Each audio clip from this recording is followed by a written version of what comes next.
Happy Friday, Becky. I love Friday. Hey, Yeah. y'all. That was like the most Oklahoma opening I If have you ever needed a done. reminder that we're based in Oklahoma, there you go. There you go. So welcome back to part 2. We've been talking all things opportunities and trends that are happening in nonprofit that we just think you can leverage in a powerful way. Definitely need to adopt somewhere in your ecosystem. If you didn't listen to last week's, I would encourage you to start there. We've talked through 5 of the most impactful trends that we've seen. And, I feel like we're in a really unique seat of the house because we get to have these conversations that truly rock our worlds. We get to be part of these mic drop moments and moments for pause that we really reflect and think, man, that is an idea that's going to be everywhere, as soon as it gets out there, because there's disruptive things happening, people with really innovative ways to rethink how we do our business. So we hope that we're going to lift some of those things for you. And it's more proof to me that we all have something that we can give. We can all impart to the community, and no matter where you are an expert at something. We just had a great guest on, Susan McPherson, when that episode will be dropping in the future, but she even says, even if you're a 20-something at your first job, you have something that you can give to someone. And so as we're kind of sitting in these chairs and going through day after day of masterclass of how to innovate, how to empathize, how to story tell, I mean, it's just such a gift, and I really hope that the community is getting so much from it. So it's nice to be able to kind of curate that content to the top 10. Absolutely. The top 10 giveaways. So you want to dive right into the first one, John? Yeah. So the first one we want to dive into today has just been a narrative that really, became very prominent in 2020 to its rightful place that it should have been for a really long time. Long overdue. And that is a focus on DEI. So you hear this often, but diversity, equity, and inclusion. It is essential, and it is not a check the box type of issue. It is essential for growth mindset, to have an understanding of how your organization relates and how it has a rightful place in today's world. But it's also what's going to humanize and bring your staff together and bring people to the table that have never had access to the table. And it's going to make your missions brighter, more vibrant. You're going to change your staff as a result of that, because it can start to reflect the communities that you're serving and dig into just some of the challenging issues that I think have not been bubbled up to the surface. So DEI is absolutely something that should be integrated into your business. And we've tried to curate some of those conversations here, but we're never going to be done talking about it because we're just starting to scratch the surface of it, honestly. Yeah, I mean, this is not even just something that we talk about. Like, we're trying to figure out more ways that we can infuse this mindset into our own company. And I think, we just had Kishana Palmer on, who is just a force for good in this space. And she is such a great teacher that is able to come into spaces and even tell someone like, us and, me as a white woman here in the suburbs of Oklahoma, what my role is in something like this. And if you didn't get to hear that episode, we dropped it on Monday, but we also put out a little hack called 4 Tips for Recruiting Diverse Fundraising Professionals that Kishana walked us through. It's in our Instagram. It's on LinkedIn. Come follow us on social, because I think a lot of people are just saying, I want to do this, but I don't know how to do this. And I think the way that Kishana broke it down is just so palatable, and it seems like it's so easy that we can just start making these significant steps that help move our organizations in this way. And it's really about looking around and saying, who are we as an organization, and who that's represented here, is that representative of our mission? And if it's not, we need to take some steps to make it. Right. I love that. And there's so many actionable steps, and Kishana broke some of those down, but I love too that it always starts with, is this actually your goal? Yeah. And I say, if you're in a leadership capacity or whatever seat you're in, take that question forward. How do we make this a goal, and how do we monitor and work toward it? And everyone is involved in it, because it's going to take focused effort to change the big ship, and we all are going to have to play our role in that. Absolutely. So the second one is one of my favorites. And for anyone that has ever thought about how we need to massively disrupt corporate America, this is a positive one that the pandemic has created for us, right? which is we have proven that we don't have to be in the office to be massively productive. And so remote work is really becoming our new normal, and it's providing all these critical savings on operational cost. But that's the financial gain. To me, the mental win of this is that staff can have some unexpected work-life balance by being in their own home.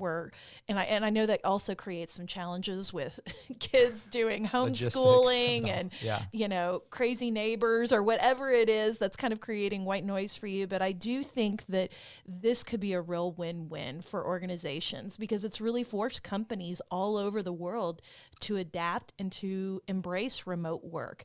And some of them are doing it for the short term, but I really think we're going to see a lot of companies that are moving toward doing this permanently. And it's already happened. We were doing some research, and there were a lot of companies that have switched to what they're calling long-term remote work.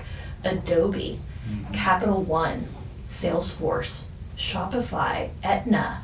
I've got a good friend that works, for the Discovery Channel. And we have just proven that perhaps maybe we can be a little bit more inspired when we're not popping in and having all of these random conversations, or waste time. And we talk a lot about waste. And I just think that remote work has serious and significant benefits for both the employer and the employee. And I just love that the pandemic has given us permission to show that that is something that can be our new normal. I agree. It's opened up a whole new level of vulnerability too, I will say, because we get to teleport into people's houses, with their Zoom calls. But I think the mission can't stop. If the pandemic taught us this, work from home, wherever we're at, don't stop meeting. Don't use that as a block that I can't fundraise because we can only have a Zoom meeting. That's great. I mean, it's still connection to connection. So leverage that and lean into it. I have to tell you, as a recovering major gift officer and a control freak, it makes me a little crazy, because when you're getting ready to go in and solicit someone, I mean, you have got how you want that conversation to go, like a well-organized dance. And you go into a remote solicitation, I can only imagine the craziness that ensues from being at home. But I also think that there is a gift in that, because embrace the humanity of what's going on. I really think it's going to normalize and humanize you as a person and the person on the other line. So we're giving them this little advantage of peeking into our world that they never get to see. Leverage it, be human. And enjoy the yoga pants. I say that, but I don't own yoga pants. loving the yoga pants. As you know, I bring it up about every 4 weeks. Okay, the third one, this is something that's not going away either. This is learning how to target and to communicate to different generational groups. So just thinking the one and done, sending one thing that's going to speak to every group is so over. And so you've got to start thinking of breaking it down. And so the first step of that, I'd say, is generational. Obviously, we can go a lot more granular than that. But how are we speaking and engaging differently with boomers versus Gen Zers? Hint, you're probably set up to talk only to boomers, because that's how it's been for a really long time. But it also means like the requests that you're making are going to be different too. It's not just always asking for the gift. There's lots of other ways to engage that other demographics want to engage in different ways. So putting out those volunteer opportunities, putting out creative ways to engage and to connect with your mission that's not just about the gift. So it's really embracing a whole different viewpoint of how we engage, playing the long game with these generations that are ultimately going to be, those that fund our missions. I also just think that it provides such an incredible opportunity for us to have kind of a new voice, an authentic voice. And you know how I feel, John, about corporate speak and how buttoned up everything is and how it's just devoid of adjectives Emojis, and adverbs. It's devoid of all those things. That's what I'm saying, though. That's exactly it. We don't want to be robots when we go like into a social media space. Nobody wants to hear somebody who's completely buttoned up. They want to talk and meet with someone who's real. So I'm giving you permission. Go back into your drawer, grab all of those adjectives that your higher up administrators have told you, we need to cut the fluff out of this. You need to employ them and deploy them into your social media strategy. Use those emojis. Again, humanize yourself. And it's such an easy way to do it. Find your boomers where they are, find your Gen Zers. We wouldn't expect everyone to reply or engage with us in the same way, so you really have to diversify that. That's awesome. I'm remembering the episode with Julia Campbell. If you zoom back, it was literally episode 1. We were scared out of our mind of starting a podcast. Didn't know what we were doing. And we had the powerhouse Julia Campbell on, but she gave some really great strategies for thinking through how you communicate to different groups. So I'd encourage you to go back to that. But just a few of those I want to lift up. Just really focusing on the age group that you want to target. Know who you have in mind. Don't just write to anybody. Write to somebody very specific when you're writing or tweeting or whatever you're talking. That's number 1. That's number 1. 2 would be to research the places where this group of people spends time, online and off. Do you know where they go? Now that clearly most of us are at home all the time, but where do we hang out online? Where are the communities that you find in different spaces? 3, this is kind of basic, but determine what you want them to do. Do you have an end goal? Do you have a call to action in mind? 4, focus on the issue rather than the organization. Oh, I love that one. I know, right? What are you actually trying to accomplish? People, especially the younger demographics, are not looking to preserve organizations, but they are really, really tied into causes. Okay, and number 5, I love this. Understand your different communications channels and then play to those strengths, right? What we post on Instagram is not what we post on LinkedIn. It could be the same content, but you need to retool it and think about how you can really leverage those channels to fully maximize and engage with people. Love those. Julia Campbell's so smart. I just love her. Julia, come back to the podcast. There's more to come on Julia. Stay tuned. There is. So our 4th trend is mental health is critical. Very critical. And if you've listened to any number of our podcasts, you know that this is really almost one of the legs of the stool for our company, is that we don't just want to provide you great content. We want to care about you and support you as a human being, as an individual. And so I just really think this is a time to go check on your people and check on yourselves. Depression, isolation, and anxiety are at an all-time high. So I just think we need to walk gently with our staff and check in often. I thought the Chronicle did a great piece that came out. I think it was their first piece for 2021. And they talked about checking in on the mental health of fundraisers. And they just lamented the fact that we've so long been overworked and underpaid. And then you bring in 2020 and there's this just whole new heap of stressors. And so we are here for you. We see your struggle. We understand that you have been under immense pressure to bring in money to support programs and to prevent layoffs. Remote work has brought in its own sort of stressors and breaking down kind of the boundaries, the work-life boundaries that we've tried to put on ourselves. So if you are someone who is caught up in any of this, I really encourage you to go back to maybe episode 38. Which is Dr. Amanda Burke, who is a psychologist. And she literally, we had her the Monday after the election because we thought that that would just be such a heavy time. And she gives some great tips on how to work on your mental health, how to do some self-care. I think the other person that did that so well was Cynthia Gregory, which was episode 44. And here's a storyteller, you know, that is really tapping in and figuring out a way to process her feelings through writing. And she's got some great tips on that. So we understand the challenges that are extremely tough, especially, honestly, for minority fundraisers who, in a year when racial injustice was such a prolific topic, they had to be caught in the intersection of multiple crises. And so we see you all, no matter what space you're in. Please take care of yourself. We've got some resources. I know Amanda Burke on her episode, if you'll go to the show notes, she has a worksheet. Take care of yourselves. We care about you. We want you to thrive. And I think Kishana did an amazing job of that too. Yeah, if you she haven't did. listened to her episode this week, she talks about how she loves to see professionals come alive, and that's from being pushed into a box so long of their life. So love that story.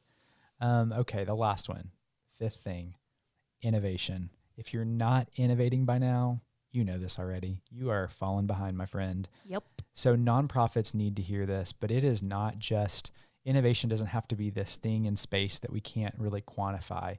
It's literally just looking with a fresh set of eyes. The mindsets that we talk about, channeling our growth mindset, saying it's okay that I don't have all the answers, but I'm here to figure them out, and I'm here to try new things and not just do things the way we've always done them. There's some ways that we would encourage you to get started. We curate professionals multiple times of the week. So I hope you can find it here of people doing things differently or looking through the world through a different lens. But we all need that encouragement. A couple of conversations that I want to lift is Wednesday's episode that just dropped was Adrienne Owen Jones. If you haven't listened to her yet, she's going to challenge you to use data in this way. But if you don't know where to start innovating, start by looking at your data and seeing what the data is telling you to do, because it's probably going to give you some pathways, ask some good questions, and figure out where you can really plug in and kind of make some adjustments for this year. And, I think about our friends that are in the social services space right now and nonprofit. And I mean, these are nonprofits that had to pivot immediately, almost overnight, to be able to deliver services to the people among us who need them the most. And I think another episode, I think that showed some really great innovation and a very quick turnaround was Feeding Tampa Bay, which was episode 14, and what they did to innovate the Tampa community around making sure that no one went hungry during the lockdown. And I just love this topic because we need everyone, our administrators, our volunteers, our key donors' support and encouragement to go into these new spaces, to have our backs as we're going to try to innovate it. And I think this opportunity is here. Yeah. Leaders know right now that we've got to try some different stuff. And so we're committed in this company to bringing you innovation every single time we hit play on that mic, because we know that we have got to continue updating and elevating our game, because we don't want to be Kodak. We don't want to be Blockbuster.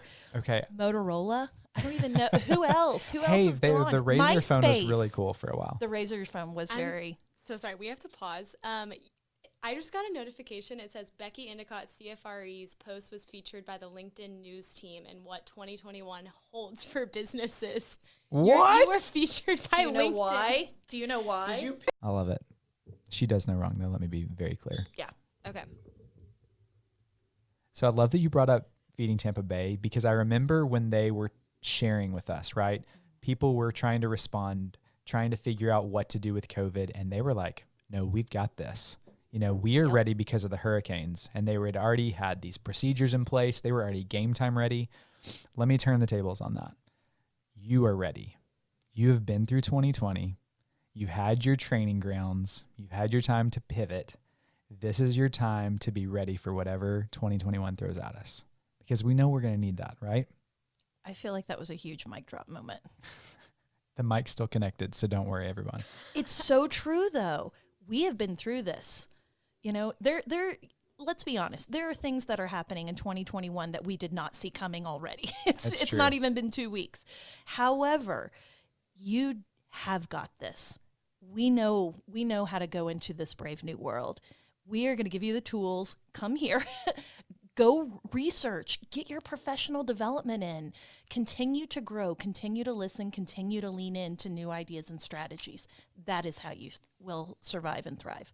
So we can't wait to hear all the incredible things that you're doing. Reach out to us. We'd love to hear from you. Yeah, we want to cultivate it, lift it up, maybe have a conversation with you about it on the podcast. Sharing is caring. Have a great Friday.